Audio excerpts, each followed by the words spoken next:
see who had the best entertainment. Imagine. Sorry. Yeah. Excellent.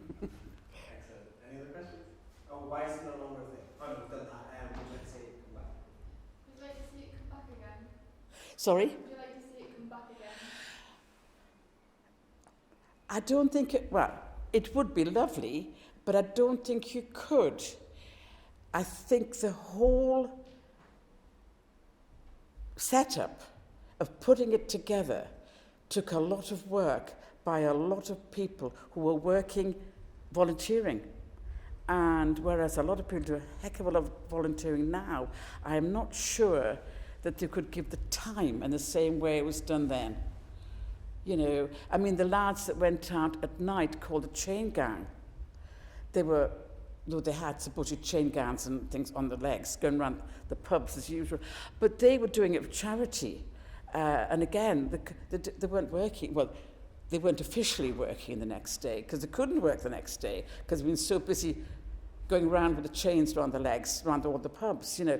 But some of the same guys had been part of the militia during the day, so they must have been actually exhausted by the time the next week came. They could afford to take time off work, which is quite interesting as well. Yeah. And my friend, before I got involved with the fair, my children were little. My friend lived in a flat above what's now the Halifax Building Society, and we used to have open house there with her and have tea and coffee and lunch and cake and everything. We would go around the fair. I never knew where my children were. They were there somewhere in that fair, but we're always up at the Hagen's flat during the fair and after the fair. You know, so happy days, actually. Happy days. Could you tell me a little bit about when you were chairperson? Yes.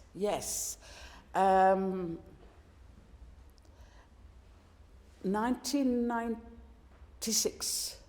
That's right, 1996.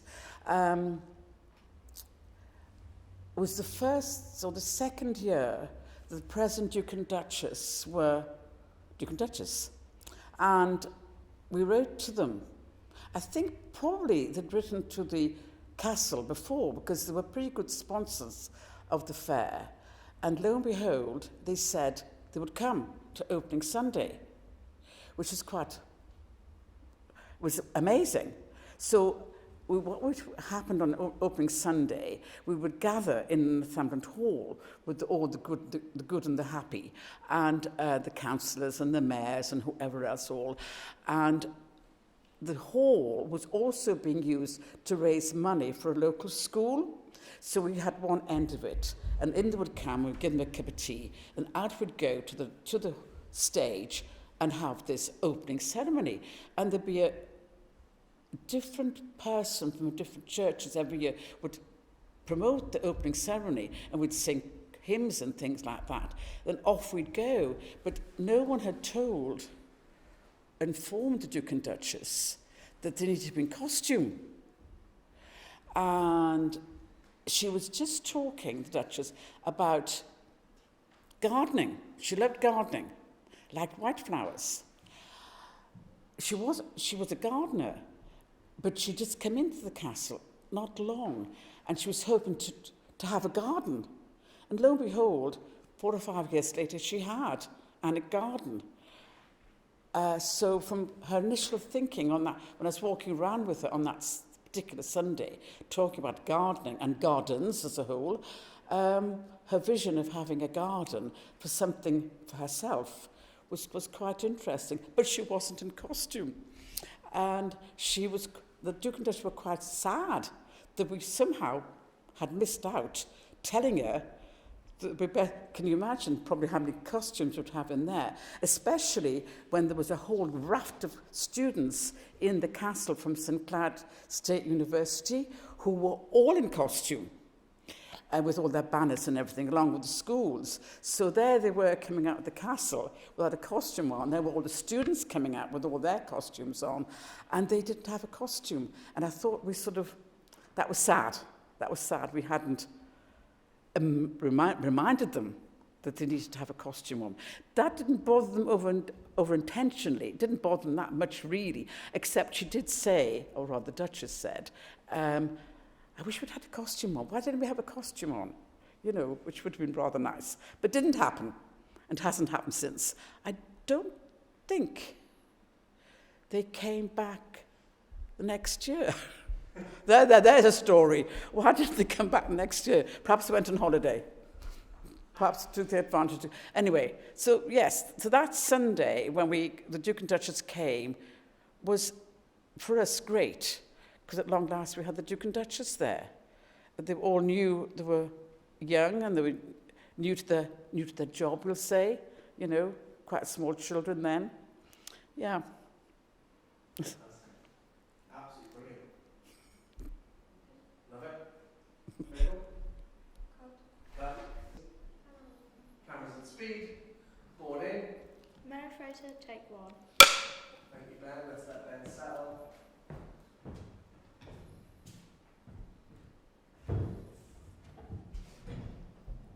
He may settle one day. There he is. Action. Can you introduce yourself, please? I'm Mary Frater. I was once very involved in the fair. I started just as walking in the fair with my friend Jane Hagan, and eventually got a costume, a proper costume, as they call it, and then worked at the Alnwick Advertiser, then the Gazette, and then became secretary and then chairman of the Alnwick Fair. Can you tell us a bit about Alnwick in general? Any of the history of it? Well, I watched the last presentation of Alnwick Fair, and I thought I would talk about costumes. Is that all right? But getting a costume, you had to fill in a form at least 4 months beforehand. Hand it in, and then off we went to Leeds. A little gang of us went to Leeds with these forms to get the costumes. And then they came up with a huge consignment, and we used to hire an old shop in Alnwick to store the costumes in. And then people would come and collect the costumes. Now that could be a bit of a nightmare, because often people didn't want exactly what you had got for them. I remember the very first one I got was an orangey thing, and Lillian McLean was then in charge of getting the costumes. I didn't like this costume with a pension, and she found me there was a stunning costume. I don't know who the costume must have been for, but I was lucky then to get this stunning costume, which I then hired for the next few years. So that was my first. But in those days, God forbid, it was held in the Nag's Head. Lillian McLean ran the Nag's Head, which was then on Fenkel Street. And then it got so big, all the costumes, we did a different thing. I helped her, along with lots of other people, to get the costumes ordered. So there you go. That's how I got involved with the costumes of Alnwick Fair. Couldn't sew at all. But then eventually I was very lucky, because going to Leeds, you could see other lovely costumes which you hadn't thought about. So I was able to then buy a really lovely costume, which I still have, which I used to lend to people who were going to Norway. Now, Norway is a different thing.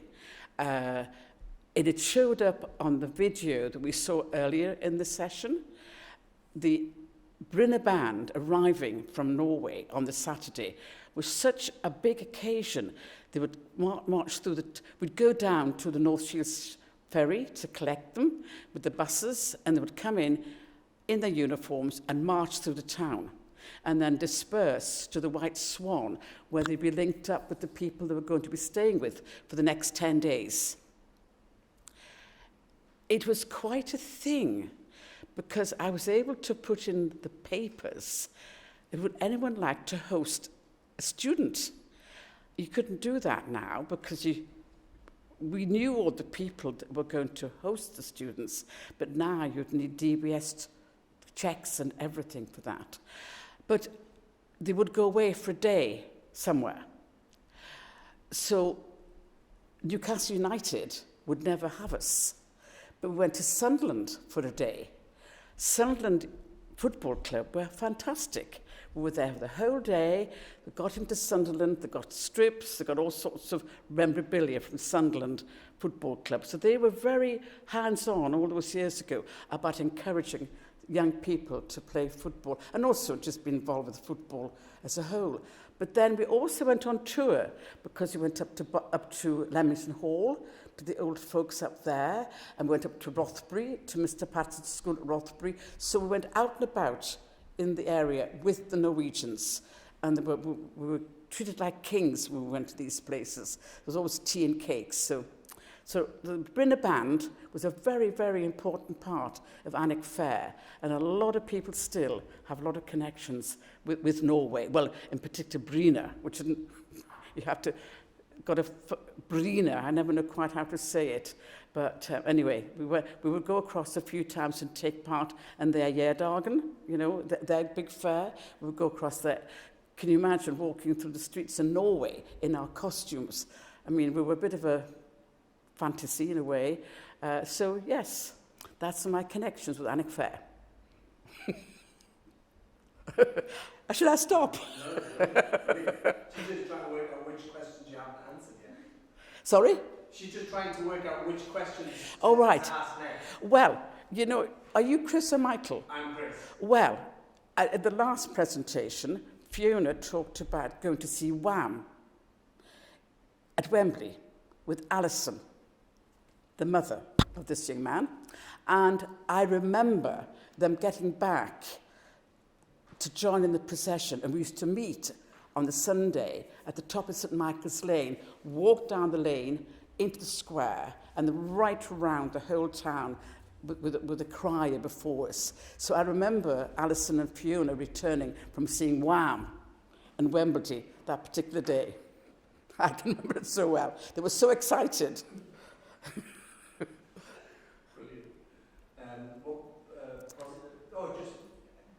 Mary, can you explain what Alnwick Fair was to people who wouldn't understand? What was it?